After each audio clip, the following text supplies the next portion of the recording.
Your tile floors will look brand new with this method. Dear friends, have your tile floors lost their shine? Do they look dull, stained, or older than they really are?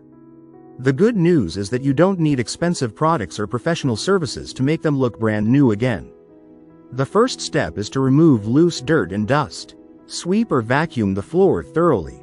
Tiny particles can scratch the surface and reduce the natural shine of your tiles over time. Next, prepare a simple cleaning solution using warm water and a few drops of mild dish soap. Mop the floor gently, paying special attention to high traffic areas where dirt tends to build up.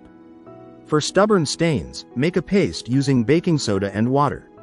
Apply it to the stain, let it sit for a few minutes, and then scrub lightly with a soft brush. This method is effective without damaging the tile surface. Don't forget the grout lines. Dirty grout can make even clean tiles look old. Use a mixture of baking soda and water or a grout cleaner to restore their original appearance. After cleaning, rinse the floor with clean water to remove any residue.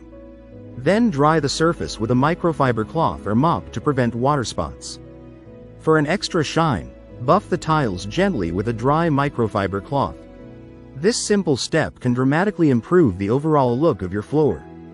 Follow this method regularly, and your tile floors will stay clean, bright, and looking like new for years to come. If you like the video, give it a thumbs up and share it with your friends. For more useful and interesting information, subscribe to Engineer Ajay Lod's channel, How to Make My House.